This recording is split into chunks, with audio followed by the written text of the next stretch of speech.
पाप का भागी कौन। एक ब्राह्मण ने बगीचा लगाया। उसे बड़े मनोयोग पूर्वक संभालता, पेड़ लगाता और पानी देता। एक दिन गाय चरती हुई बाग में आ गई और लगाए हुए कुछ पेड़ चरने लगी। ब्राह्मण का ध्यान उस ओर गया तो उसे बड़ा क्रोध आया।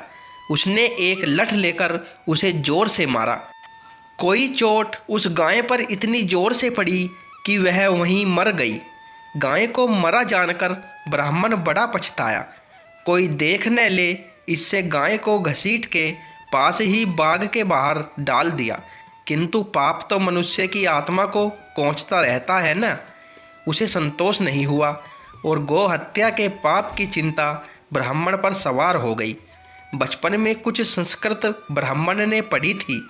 उसी समय एक श्लोक उसने पढ़ा जिसका आशय था कि हाथ इंद्र की शक्ति प्रेरणा से काम करते हैं, अमुक अंग अमुक देवता से। अब तो उसने सोचा कि हाथ सारे काम इंद्र शक्ति से करता है, तो इन हाथों ने गाय को मारा है, इसलिए इंद्र ही गौ हत्या का पापी है, मैं नहीं। मनुष्य की बुद्धि की कैसी विचित्रता है। जब मन जैसा चाहता है वैसे ही हाँक कर बुद्धि से अपने अनुकूल विचार का निर्णय करा लेता है। अपने पाप कर्मों पर भी मिथ्या विचार करके अनुकूल निर्णय की चाशनी चढ़ाकर कुछ समय के लिए कुनैन जैसे कड़वे पाप से संतोष पा लेता है।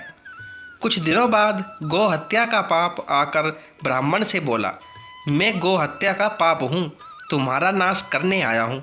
ब्राह्मण ने कहा, गौ हत्या मैंने नहीं की, इंद्र ने की है। पाप बेचारा इंद्र के पास गया और वैसा ही कहा। इंद्र अचंभे में पड़ गए। सोच विचार कर कहा, मैं अभी आता हूँ। और वे उस ब्राह्मण के बाग के पास में बूढ़े ब्राह्मण का वेश बनाकर गए और तरह तरह की बातें कहते करते हुए जोर जोर से बाग और उसके लगाने वालों की प्रशंसा करने लगा। प्रशंसा सुनकर ब्राह्मण भी वहाँ आ गया और अपने बाग लगाने के काम और गुणों का बखान करने लगा। देखो, मैंने ही यह बाग लगाया है, अपने हाथों पेड़ लगाए हैं, अपने हाथों से सींचता हूँ, सब काम बाग का अपने हाथों से करता हूँ। इस प्रकार बातें करते करते इंद्र ब्राह्मण को उस तरफ ले गए जहाँ गाय मरी पड़ी थी।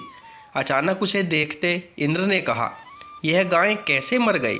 ब्राह्मण बोला, इंद्र ने इसे मारा है।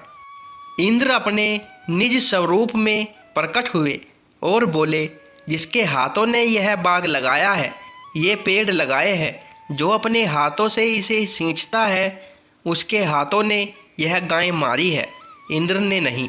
यह तुम्हारा पाप लो। यह कहकर इंद्र चले गए। गौ हत्या का पाप विकराल रूप में ब्राह्मण के सामने आ खड़ा हुआ। भले ही मनुष्य अपने पापों को किसी भी तरह अनेक तर्क युक्तियाँ लगाकर टालता रहे, किंतु अंत में समय आने पर उसे ही पाप का फल भोगना पड़ता है। पाप जिसने किया है उसी को भोगना पड़ता है, दूसरे को नहीं। यह मनुष्य की भूल है कि वह तरह तरह की युक्तियों से पाप से बचना चाहता है। अतः जो किया उसका आरोप दूसरों पर न करते हुए स्वयं को भोगने के लिए तैयार रहना चाहिए। दोस्तों, वीडियो पसंद आई हो तो वीडियो लाइक और शेयर करें। धन्यवाद दोस्तों।